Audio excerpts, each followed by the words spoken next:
Una ofrenda es voluntaria y es muy diferente a una primicia. Una ofrenda es algo que tú dices, yo lo traigo voluntariamente, me nace dar tal cantidad. Y entonces una ofrenda la traes por gratitud y de manera voluntaria. Un diezmo. El diezmo no lo traes por gratitud solamente, tampoco no lo traes por obediencia, sino lo traes también por deuda, porque deudores somos a Dios. La nación toda me habéis robado y no me has traído los diezmos, así que el diezmo es deuda. Y la primicia no es ni ofrenda voluntaria ni es diezmo, sino la primicia es un acto de fe. Ahí estoy dando un ¿qué? Paso de fe.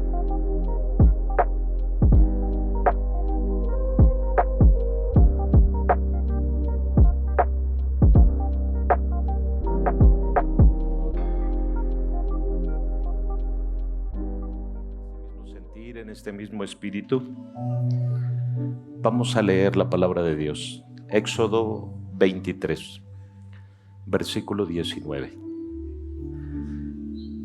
Leemos Éxodo 23, versículo 19.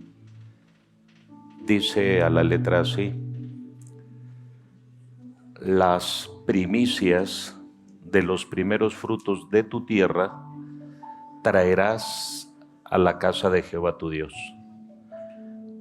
No guisarás el cabrito en la leche de su madre. Vamos a orar. Padre, en el nombre de Jesús te damos gracias, entregamos nuestra vida, nuestro corazón a ti y tenemos la plena convicción de que algo grande viene, algo grande tú vas a hacer, algo poderoso tú vas a desatar sobre nuestra vida. Creemos, Señor, en esta oportunidad que tenemos de profetizar hacia nuestro futuro, hacia el presente y el futuro. Muchos de tus hijos, Señor eterno, podrán ver el resultado, la respuesta del cielo sobre su casa, sobre su vida, sobre su persona. Muchas gracias, Señor, porque hoy tenemos la oportunidad de presentarnos delante de ti en esta fiesta de primicias y traer, Señor, esa primicia delante de tu presencia. Muchas gracias por el pueblo que se dispone para hacerlo y por todos los que están creyendo y están yendo más allá, Señor.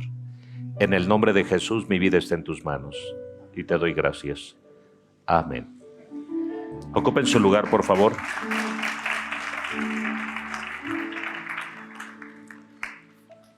Hay una serie de principios, de ordenanzas, de mandamientos que Dios da en su palabra.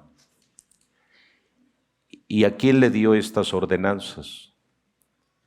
Se las dio a su pueblo, a Israel, a los descendientes de Abraham.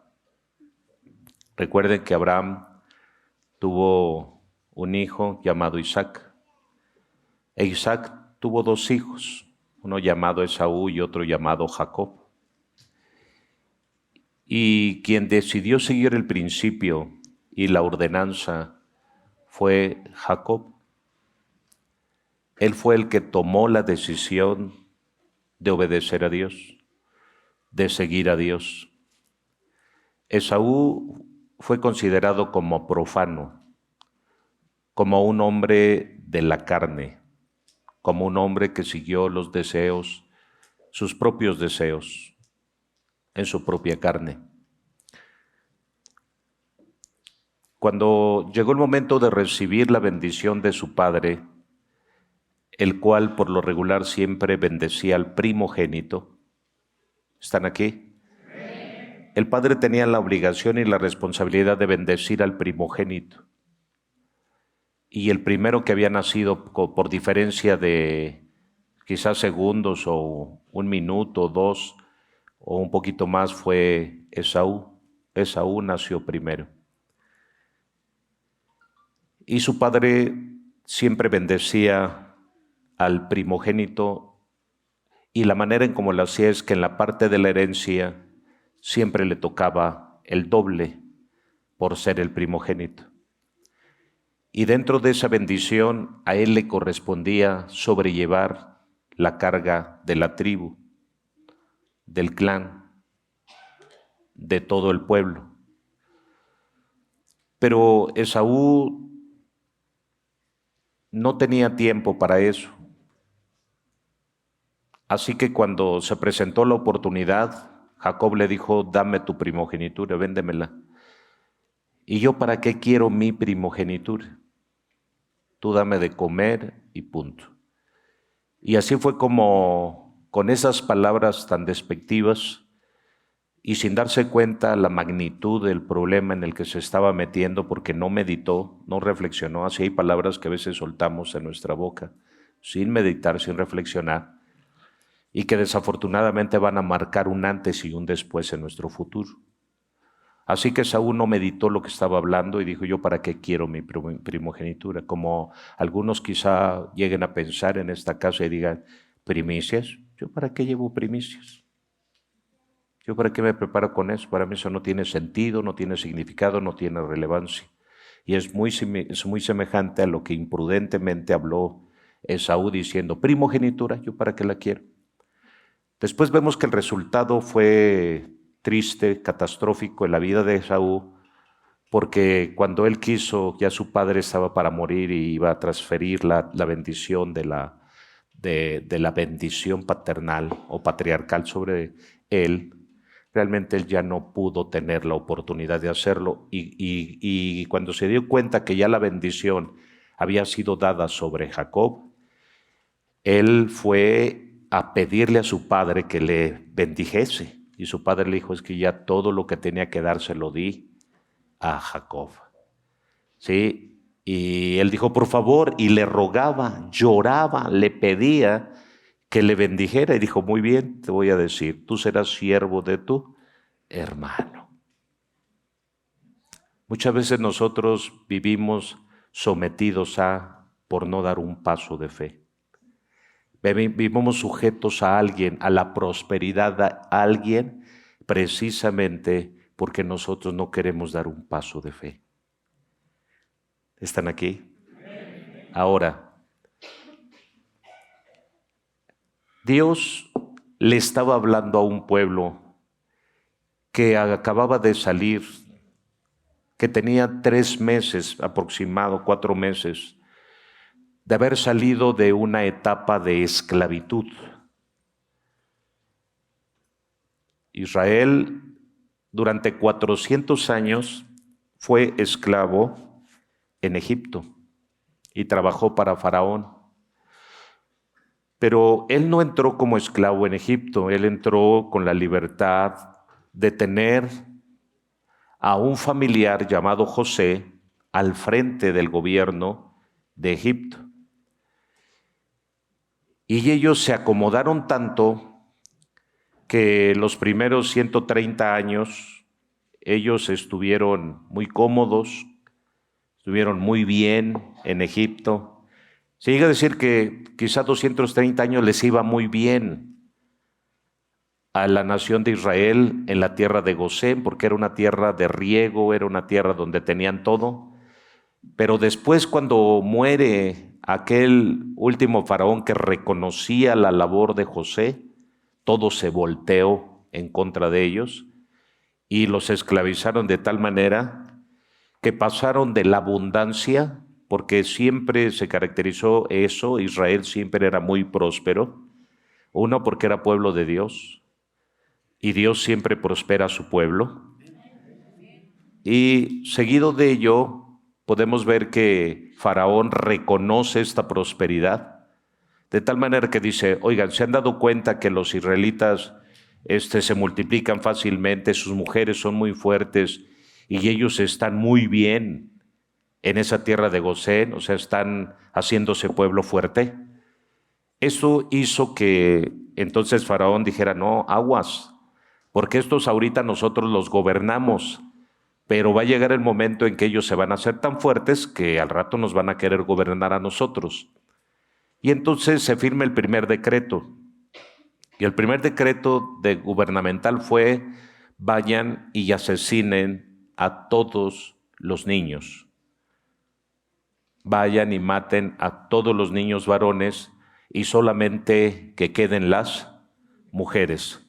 Porque si diezmamos la fuerza de ese pueblo y su fuerza viene a través de los varones, entonces nosotros podremos tener control de ese pueblo, y no solamente eso, sus mujeres que son fuertes las vamos a tomar nosotros, porque las egipcias, dice la palabra de Dios, que no eran tan fuertes como eran las mujeres hebreas. Y entonces vean la estrategia política de gobierno que establece Faraón para eso. Así que durante 200 años más, y para no ir más a fondo de la historia, durante 430 años, Israel permanece dentro de una tierra de la cual no era dueño y de la cual tenía que pagar por vivir a través del trabajo de todos sus hombres. Y esto, por supuesto, trajo cargas muy pesadas a la vida de Israel, de tal manera que comenzaron a clamar a Dios, a orar a Dios, a pedir a Dios que tuviera misericordia de ellos, porque Faraón había de alguna manera sobrecargado de trabajo sus vidas. Y ya era casi a muerte la situación. Así que las cosas no estaban sencillas. 430 años de esclavismo, y todo por hacer que la nación de Egipto fuera una bella nación, fuera una nación poderosa, una nación fuerte, una primer potencia mundial como lo es Estados Unidos hoy día. Eso era Egipto en aquel tiempo. Así que vemos que el poderío de los reyes o de los reinos y de las naciones son temporales. Egipto en su tiempo fue una primer potencia mundial. Después lo fue el imperio asirio, actualmente la tierra de Siria, de Palestina, del Medio Oriente. En Siria, los asirios, ellos tuvieron el poder.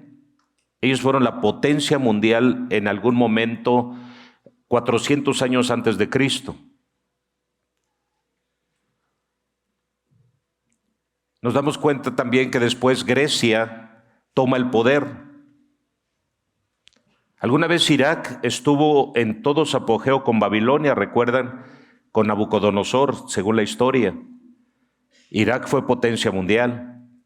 Los medopersas fueron potencia mundial. El Medio Oriente tuvo el control y el poder que posteriormente pasó a Europa.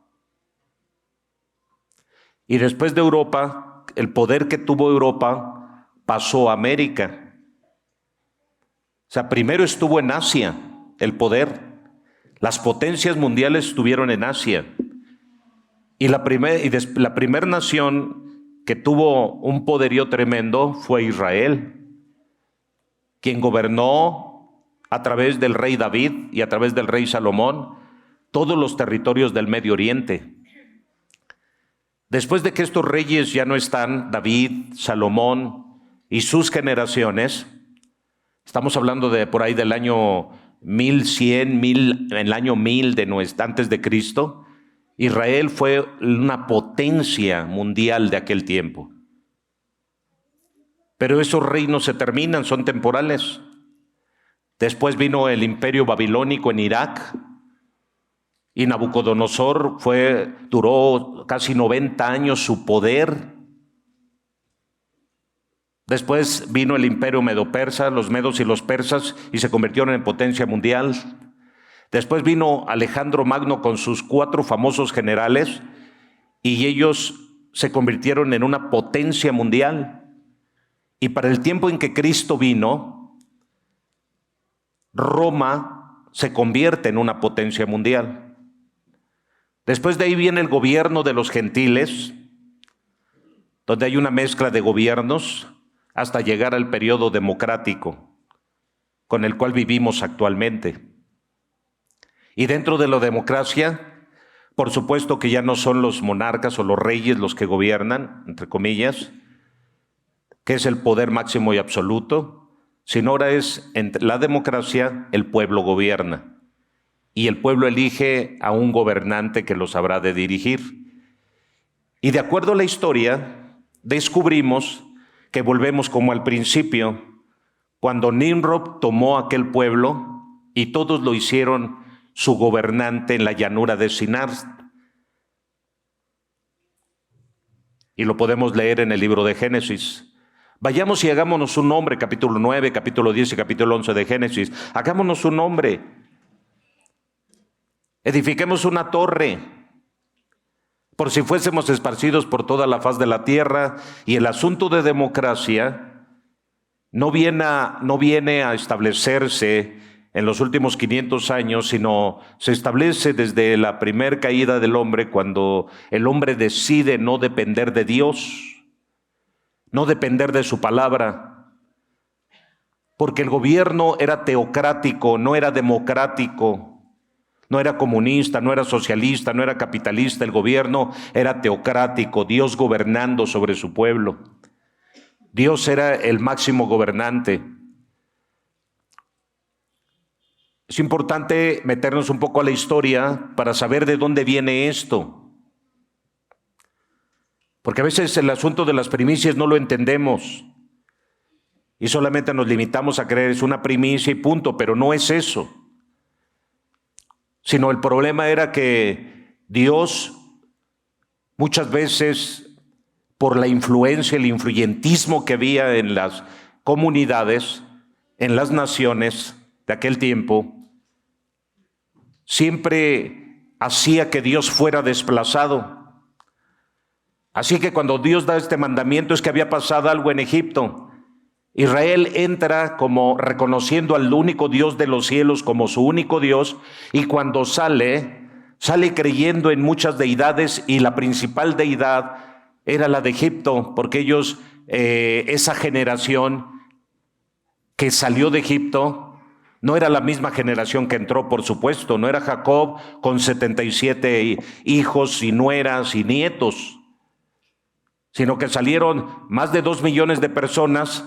Pero durante todos esos años murió la primera generación, murió la segunda generación, quizá la tercera generación murió, y estaba quizá entre la tercera y la cuarta generación en 430 años viviendo, porque vivían antes 120, 130, 140 años, ya hablando en ese tiempo, 1500 años antes de Cristo.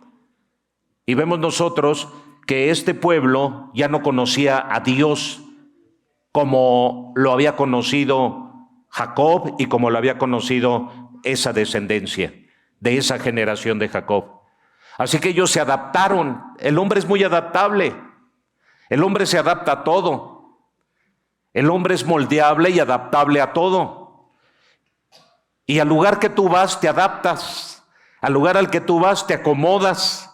Al lugar al que tú vas te haces y te formas. Y el influyentismo está ahí presente. La influencia está ahí presente. Te ves influenciado por muchas cosas que operan al interior de ese lugar donde habitualmente te encuentras, sea el lugar de tu trabajo, sea en cualquier parte donde tú labores, sea estudiando o sea trabajando. Casi por lo regular siempre terminamos adoptando algo como costumbre o como hábito en el lugar donde nos pasamos el mayor tiempo de horas, ¿sí?, ocupados en algo. Y siempre terminamos adaptándonos, somos fáciles de convencer. Y entonces no necesitamos mucho tiempo. Ellos pasaron 430 años. A veces nosotros no necesitamos más que una semana para ya adaptarte y hacerte semejante a la gente donde tú estás. ¿No es cierto? Porque somos muy manipulables. Los seres humanos somos muy fácil de manipular, de controlar, de manejar. Y entonces, oye, tú estabas acostumbrado a avisarle a tu esposa a qué horas regresabas, lo que hacías y todo, y de repente te encuentras con varones en tu trabajo que no tienen esa costumbre y te empiezan a influenciar porque te llaman mandilón, te llaman no sé cuántas cosas. Y quieras o no te vuelves o te influencia y dices, al rato yo no le tengo por qué avisar a mi esposa lo que hago o lo que dejo de hacer y si llego o no llego. Yo mando en casa. Es increíble porque somos muy fácil de ser manipulados. Y entonces Israel había pasado una situación como tal, así que cuando van camino a su libertad, ellos llegan al monte Sinaí 3-4 meses después, y eso se tardaron tanto porque Amalek los amenazó, y Amalek asesinó a algunos niños y algunas mujeres de la parte de atrás de la gran marcha que iba de más de 2-3 millones de personas. Por eso Dios decidió a través de Saúl desaparecer a Amalek y a toda su descendencia por pasado de listo, por asesinar mujeres y niños. Era un hombre perverso. La perversidad siempre ha existido. La perversidad siempre ha estado presente. Vean nuestra nación. Continuamente en las redes sociales desaparecieron tantas mujeres, tantos jóvenes. Desaparecieron. Es el espíritu de Amalek que no ha dejado de influenciar sobre la faz de la tierra y que a él no le importa asesinar jovencitos y jovencitas sin escrúpulo alguno. Vivimos en una sociedad totalmente corrompida. Vivimos en una sociedad totalmente manipulada y controlada, no precisamente por valores y principios. La Biblia no es un libro religioso para hacer de ti un hombre o una mujer religiosa, para que vistas hábitos de un monje tibetano, que te apartes de todo y que no disfrutes de la vida. La Biblia no es eso, la Biblia es un manual de vida. La Biblia es un libro que te ayuda a bien vivir, a bien andar, a bien conducirte, a bien comportarte y a no perder los valores y principios que deben de regir tu vida personal y la vida de tu familia. Aparte te enseña todas las experiencias que vivieron aquellos hombres que participaron alguna vez sin la presencia de Dios, y también te habla de hombres que participaron alguna vez con la presencia de Dios y te hace notar la diferencia con Dios y sin Dios. Así que la Biblia te ayuda, cuando tú la lees, te ayuda a cómo resolver los conflictos de tu vida, los conflictos existenciales. La Biblia te enseña, te habla de la vida y de la muerte. ¿Quieres conocer la muerte? Lee la Biblia. ¿Quieres saber a dónde está el final del hombre cuando parte de esta tierra? Lee la Biblia. ¿Quieres saber cómo va a terminar tu matrimonio? Sí, al final de tus días, ve la Biblia. ¿Quieres saber cómo va a estar tu economía este año? Lee la Biblia. ¿Quieres saber cómo le va a ir a tu negocio este año? Lee la Biblia. Muchos se van al horóscopo y ¿qué me depara el destino el día de hoy? Pero no, ve a la Biblia si tú quieres saber cómo va a funcionar tu negocio en este año. Ve a la Biblia si tú quieres saber cómo va a funcionar tu matrimonio este año. Ve a la Biblia si tú quieres saber cómo va a funcionar tu paternidad en este año. Ve a la Biblia para que veas cuáles son los resultados de las calificaciones que vas a tener en tus próximos exámenes como estudiante en este año. Pastor, todo eso lo veo en la Biblia. Claro, ahí lo vas a encontrar. ¿Están aquí? Así que ve a la Biblia y descubre qué te depara el destino si no dejas de beber, de fumar, de drogarte en la vida. Si no dejas de mentir. Ve a la Biblia y descubre qué es lo que te espera en los próximos 3 meses si tú decides seguir caminando en tus propias fuerzas y no decides entregarle tu vida y tu juventud y tu corazón y tu familia a Dios. Ve a la Biblia para que veas esa enfermedad que cargas, a dónde te va a llevar. ¿Cuál es el destino a donde te va a llevar esa enfermedad si no decides poner a Dios como doctor y a su palabra como medicina para tu vida? ¿Alguien está oyendo? ¿Alguien está recibiendo? Levántame la mano si estás entendiendo lo que Dios te está hablando. Así que era muy fácil para el hombre inmediatamente cambiar. O sea, eso de los cambios no es algo nuevo. Algo no me gusta, me cambio de trabajo. El peligro de que haya tanto trabajo es que no conservas el que tienes, porque sabes que si ahí no te gusta algo, sí, simplemente me voy a otro. Por eso nunca acabas de madurar en el trabajo.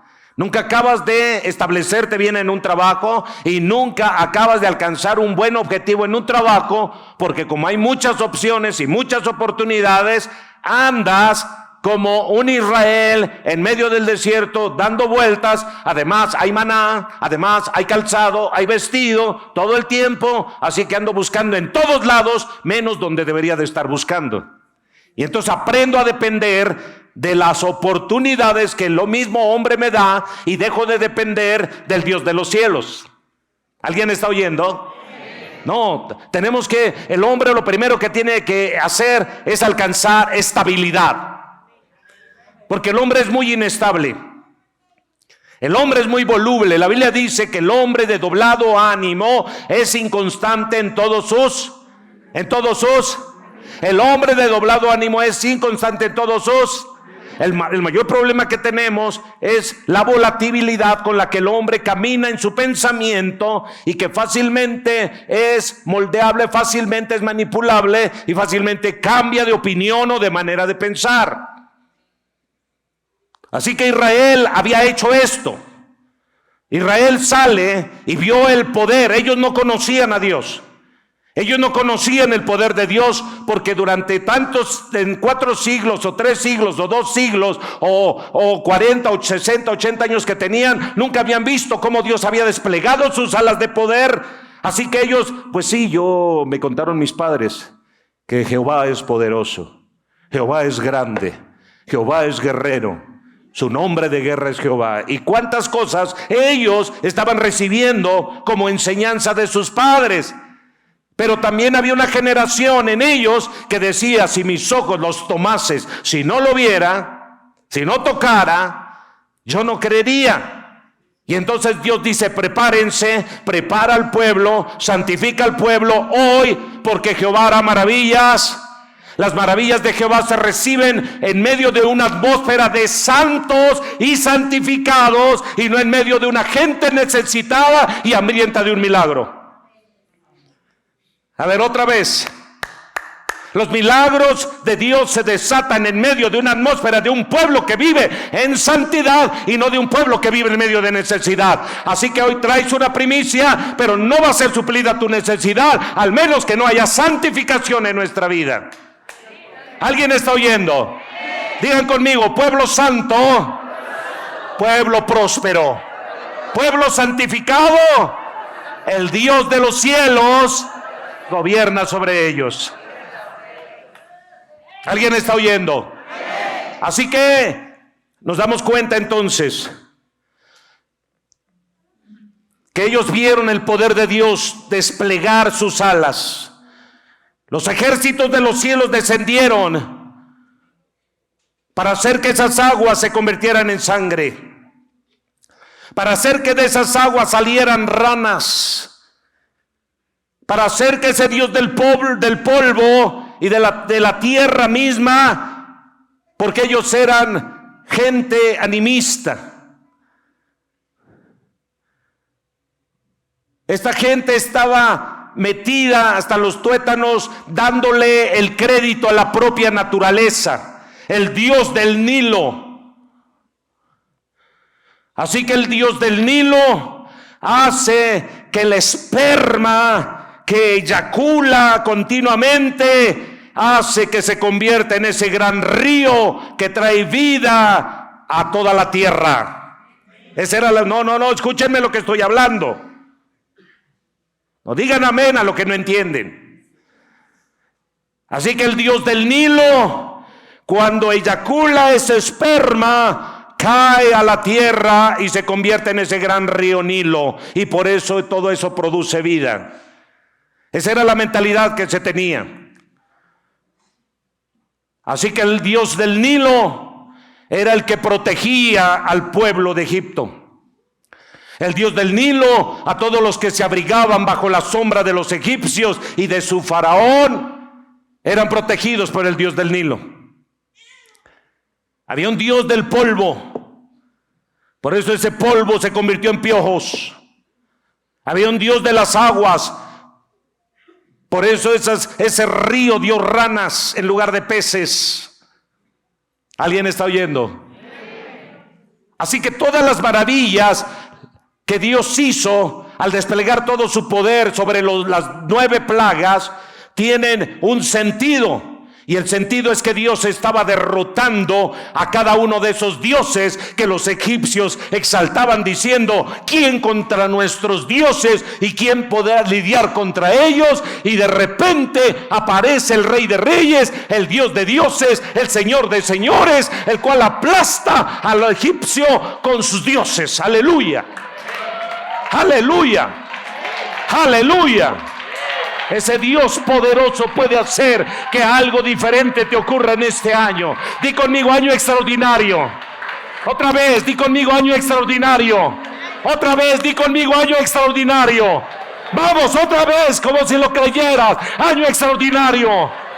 Año extraordinario. Cuando hablo de lo extraordinario, estoy hablando de que no va a ser un año ordinario donde una pandemia nos va a golpear y nos va a dejar en la miseria. Cuando hablo de año extraordinario, no estoy hablando de un año ordinario a donde voy a depender de la simpleza de un hombre para ver si me bendice. Sino año extraordinario es que de lo que no estoy viendo, creo que algo está por fluir. Algo está por venir. Algo está por correr. Algo que estaba deteniendo mi bendición está por desatarse. Algunos de ustedes no necesitan dinero, necesitan un milagro en su cuerpo. Algunos de ustedes no necesitan que mejore su economía, necesitan que mejore sus intestinos. Necesitan una mejora en su sangre. Necesitan una mejora en alguna parte de su cuerpo que les ha estado golpeando por años. Oh. Así que este pueblo fácilmente cambia de opinión. Y después de ver a un Dios, uno solo que hizo huir a 10 dioses. Jehová de los ejércitos hizo huir a 10 dioses egipcios y los aplastó. Y después vino lo siguiente, la 10ª plaga, que fue el juicio contra los... Ya se van dando cuenta cómo una primicia cambia la diferencia. No solamente es el primer hijo, como aquí está el hijo de Omar, el primero, como bendición, sino también, sí, es la sucesión de la bendición. Digan conmigo: la primicia no solo es una ofrenda, es la sucesión de la bendición. Eso marca el primogénito, como en tu caso, tu primer hijo, tu segundo hijo y tu tercer hijo. Pero el primero es el que marca la sucesión. ¿Están aquí? ¿Están aquí? Por eso siempre la sucesión lo marca el hijo varón. Hey.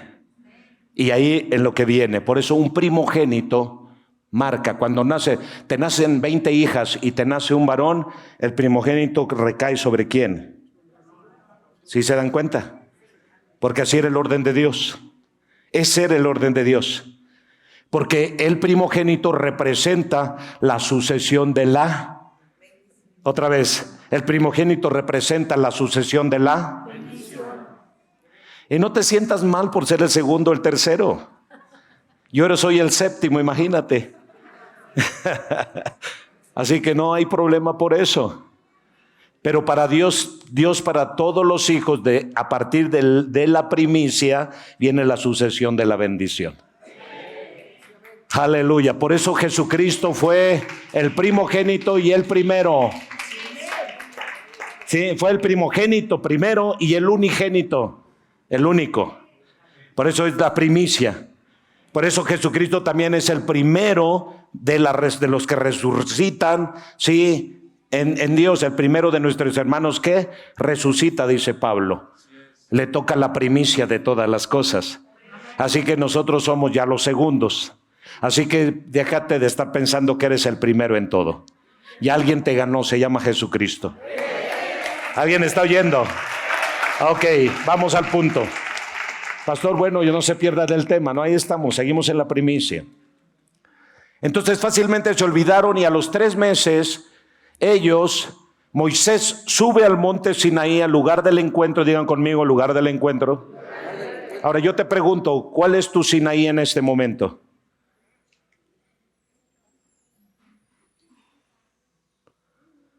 Shalom. ¿Cuál es tu Sinaí en este momento? Digan, aquí. Porque esta es la casa de Dios. Esta es la casa de Jehová. Esta es la casa del Eterno. Este es el lugar que dedicamos a Dios. Y que tenemos 14 años sin tocar este lugar, el cual le pertenece a Dios. Aquí nadie se ha venido a vivir, solo Dios. Esta es tu casa. Este lugar no lo usamos para otra cosa. No lo usamos como salón de fiestas. No lo usamos como lugar de distracción. Este lugar solo se usa para adorar. Desde hace 14 años, adorar y servir al Dios de los cielos. Alguna vez alguien muy inteligente me sugirió, me dijo: pastor, para sacar fondos vamos a rentar el salón. Ya que se acuerda del Bugambilias, sacaban su buen dinero. Rente el salón para sacar fondos y se pueda construir y hacer tanto con eso. Y sonaba bonito. Y sabe una cosa, dije no, porque ese lugar es única y exclusivamente dedicado para servir, para adorar, para celebrar el nombre de Dios. Y ahí no va a haber fiestas, no va a haber borracheras, no va a haber nada. Este lugar es la casa de Dios que decidimos consagrar para Él. Por eso ten confianza cuando subas aquí, te metas. Este lugar no está contaminado ni con pulques, ni con chelas, ni con fiestas paganas. Este salón solo se usa para venir, orar, adorar y celebrar el nombre del Dios Todopoderoso. Aleluya, aleluya. ¿Alguien está oyendo? ¿Alguien está oyendo? Así que ha subido al Sinaí, ¿para qué? Solo para esperar recibir la instrucción. Di conmigo, venir al Sinaí es para esperar de Dios y recibir la instrucción. Así que no me voy ignorante de este lugar. Me voy sabiendo lo que vendrá para mí y me voy sabiendo lo que debo de hacer. Ok, escúchenme.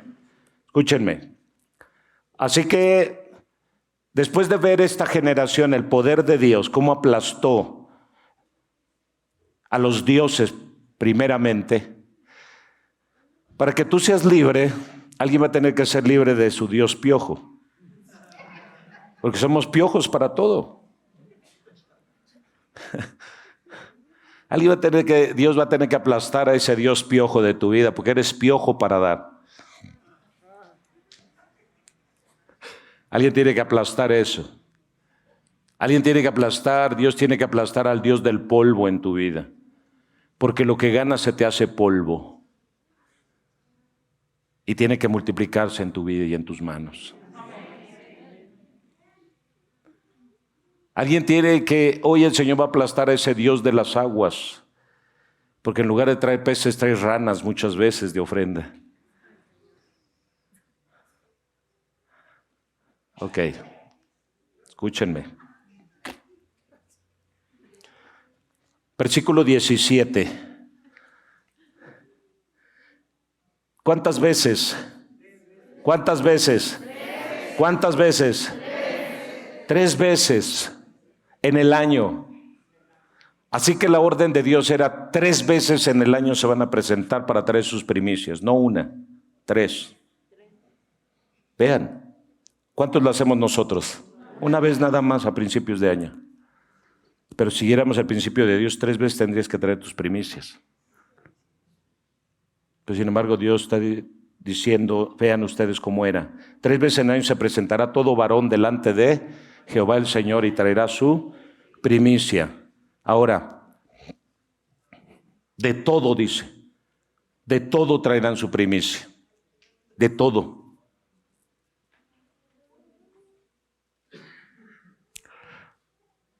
Algo que llama mi atención, volviendo al versículo 19 de este mismo capítulo, es que Dios le está hablando a un pueblo sedentario, que a los 3-4 meses se había olvidado del poder de Dios. Bastaron 4 meses para olvidarse cómo Dios había con poder liberado a la nación. Así que tú en una semana te puedes olvidar de Dios como puedes tenerlo presente en tu vida. No necesitas muchos días para olvidarte de Dios. Y hacer en tu vida otra clase de dioses y no hacer de Dios el Dios de tu vida. Fácilmente se olvida la gente. Y más con tanta distracción. Y más con tanto entretenimiento que existe hoy en día. Y más con tanta ciencia y tecnología en la cual los nuevos entes operan. Así que Dios te está dando la orden, las primicias de los primeros frutos de tu tierra. Digan conmigo, siempre ha existido un mundo globalizado que opera por medio de economías. Así que nosotros, esto no es nuevo. La globalización económica en el mundo nos va a llevar tarde que temprano a una catástrofe, una desgracia tremenda. Porque si logran englobar todas las economías, también van a lograr englobar un solo gobierno. Porque como cada país o cada nación es soberana, lo que pretenden es que todos los gobernantes se unan para ser como uno y todos ellos tengan un solo gobernante, una cabeza a quien seguir. Y hacia allá vamos ahorita con esta globalización y con este mundo tecnologizado. Ok, espérenme. Así que los primeros frutos de la tierra traerás a la casa de Jehová tu Dios. Pero algo que tenía que quitarles Dios era el egoísmo. Lo primero, te quito el egoísmo, te quito el egocentrismo, te voy a quitar lo cruel, porque fuiste tan tratado tan mal allá en Egipto, tan abusado en muchos aspectos, que vienes todo lleno de rencor, de resentimiento, estás todo amargado. Esa generación estaba amargada, porque crecieron, miren, nacen, crecen, empiezan a crecer, y lo primero que vieron no fue, a ver hijo, dice la SEP que te vayas a la escuela, sino lo primero que vieron esos niños fue cuando ya tenían fuerzas, ¿qué fue? Ver el trabajo y el látigo de sus capataces egipcios. ¿Te imaginas ese niño de 8, 10 años que fue enviado a los campos de trabajo desde muy niño y que lo único que veía era crueldad por parte de los que no eran dueños de Egipto, sino que eran chalanes del faraón? Porque a veces hacen más daño los chalanes que los patrones. A ver, ¿alguien está oyendo? A veces hacen más daño los chalanes que los patrones. Y eso es en todos lados. A veces el patrón no está ni por enterado, pero el chalán que le dejaron encargada la onda, ¿sí? No, hombre, trae asoleados a todos los trabajadores. ¿No es cierto? Y eso es lo que pasaba ya. Simplemente Faraón no podía estar al frente de toda la obra, pero tenía un montón de capataces, de chalanes que eran odiados por los hebreos. ¿Y precisamente por qué? Porque los chalanes apenas les das tantita autoridad. ¿No es así, Toñito? ¿No es así, Erika? Les das tantita autoridad y ¿qué es lo que pasa? No, hombre, dales, ¿cómo dice la frase esa? Le das la mano y te agarran la... Tengan cuidado todos aquellos que son subordinados y que tienen un cargo de mandar gente en el trabajo. Ten cuidado de no ser egoísta, egocéntrico, de no ser sangrón y de no estar maltratando a tus trabajadores, porque un día tú fuiste trabajador también. Trátalos bien, llévatelos a comer. No a la secretaria, invítalos a todos. ¿Alguien está oyendo? Di conmigo, voy a tratar bien a mis trabajadores. Yo recuerdo cuando alguna vez anduve con algunos maestros, porque también estuve en la pala y en la cuchara, y te trataban mal. Y luego me fui con un camionero, porque dije, yo no quiero ser albañil, voy a ser chofer de un tráiler.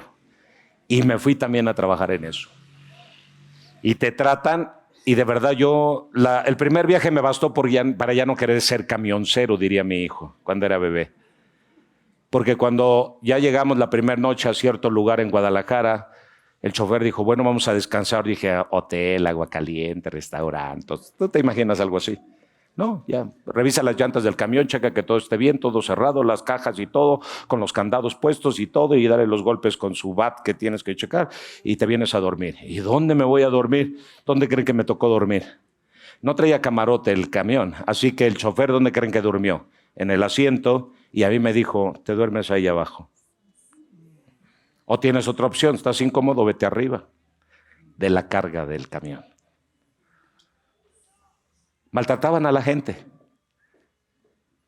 Apenas tienes un puestecito y ya maltratas a la gente. Apenas tienes un changarrito y ya maltratas a la gente. Ey, pusiste tu puesto de pepitas allá afuera y ya maltratas a tu trabajador. Tengan cuidado con eso. Eso fue lo que pasó prácticamente ahí.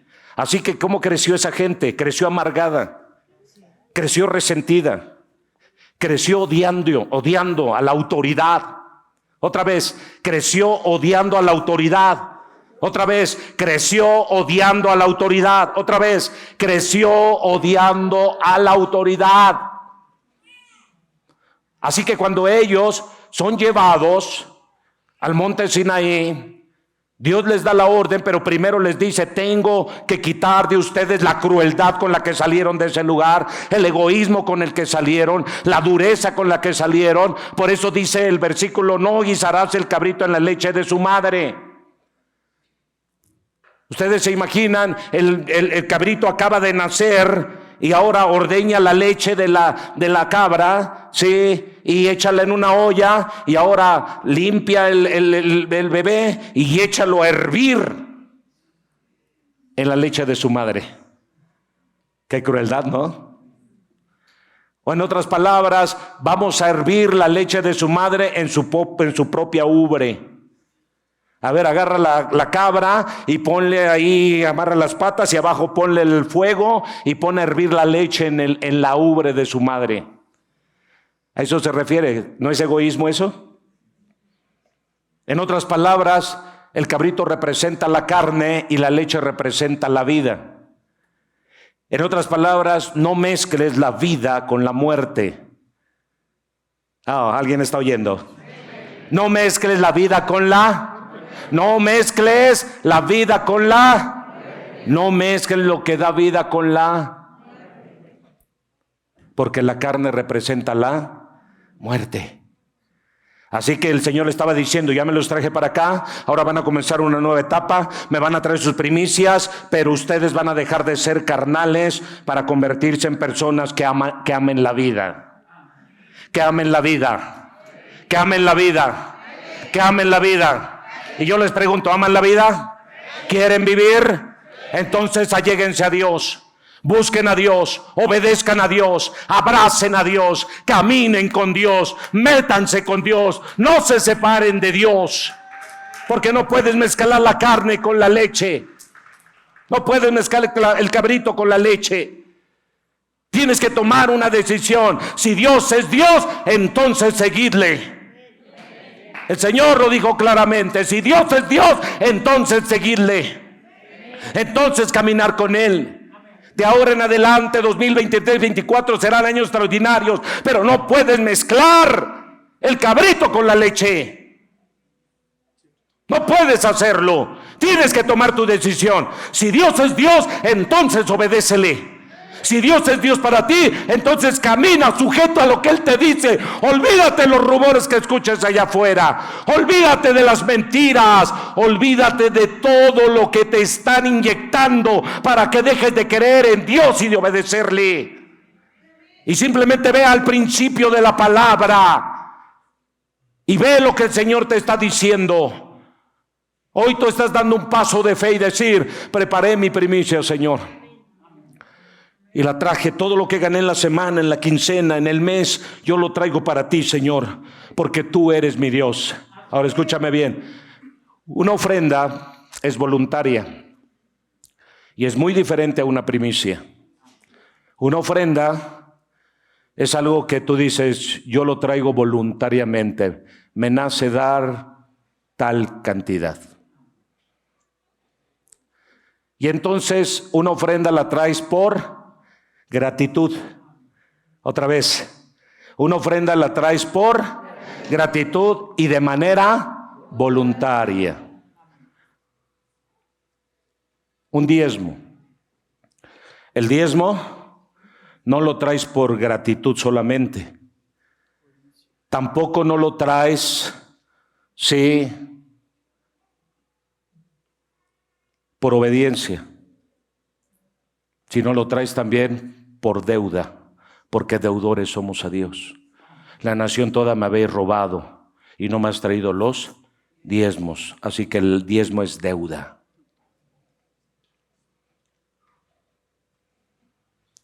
Y la primicia, escúchame bien, no es ni ofrenda voluntaria, ni es diezmo, sino la primicia es un acto de fe. Otra vez, la primicia no es un acto voluntario ni es deuda, sino es un acto de fe. Ahí estoy dando un ¿qué? Paso de fe, digo, Señor.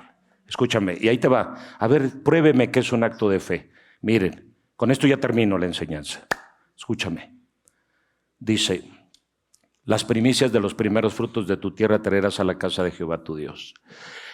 Y entonces me pongo a analizar y digo, ¿cómo? O sea, Dios, Israel era una nación sedentaria. ¿Por qué sedentaria? El sedentarismo se da en las ciudades, porque aquí es una vida de sedentarismo.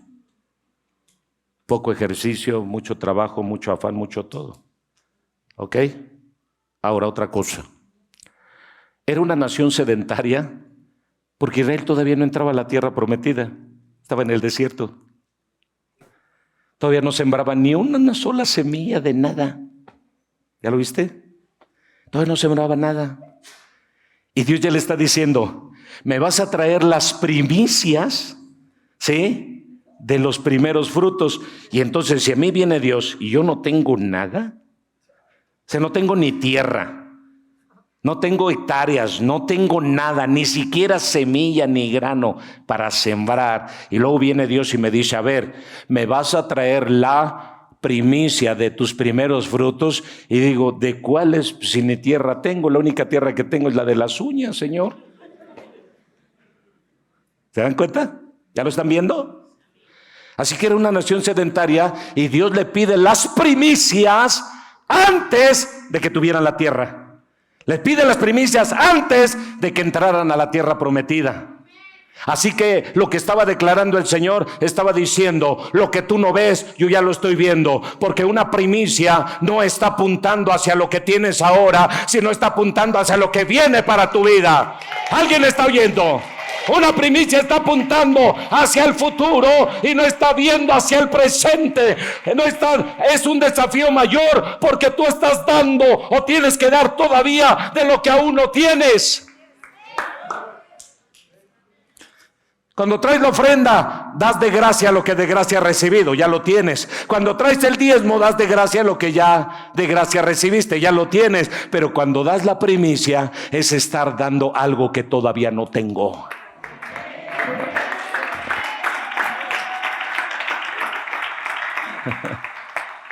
Así que muchos de ustedes, si traen su primicia, sí, y dicen, voy a dar mi primicia, pero bueno, recibí 500 pesos, voy a dar 100 de primicia y me quedo con 400. Eso ya no es primicia, es ofrenda voluntaria.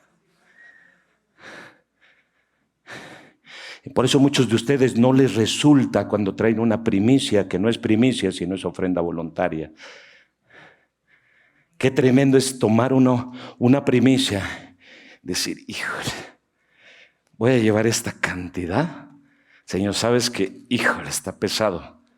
Pero sabes que a lo mejor me voy a quedar sin nada, Señor, en este día. Pero la primicia me está desafiando a mí a profetizar sobre mi futuro. No, ustedes no están entendiendo. Mi primicia me está desafiando a profetizar sobre el futuro. Hoy traigo lo que con tanto sacrificio me gané en esta semana, Señor, y para mañana no tengo ni para el pasaje, pero yo no sé. Estoy profetizando sobre el futuro y eso implica a partir de al rato que me vaya de aquí. Ese es un reto muy grande. Por eso es muy sencillo traer una ofrenda voluntaria. Pues ya lo tengo, estoy seguro. Es bien fácil traer un diezmo porque estoy dando de lo que ya tengo. Pero una primicia es lo que más cuesta porque es algo que todavía no, sino que estoy esperando ¿qué?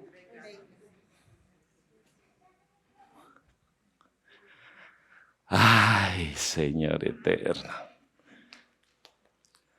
Todos los que traen una ofrenda voluntaria van a pasar.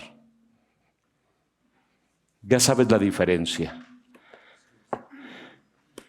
Y todos los que dicen, yo voy a llevar mi primicia, pero sabes que no es primicia, sabes que es ofrenda voluntaria porque la primicia no la trajiste como debe de ser.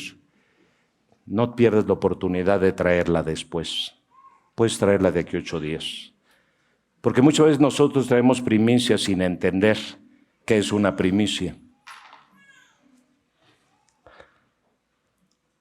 Así que todos los que traen ofrenda voluntaria, pasen, por favor, y deposítenla. Dicen, es que yo pensé que esa era primicia. Y no, es ofrenda voluntaria porque sabes que no es la manera correcta lo que estás trayendo.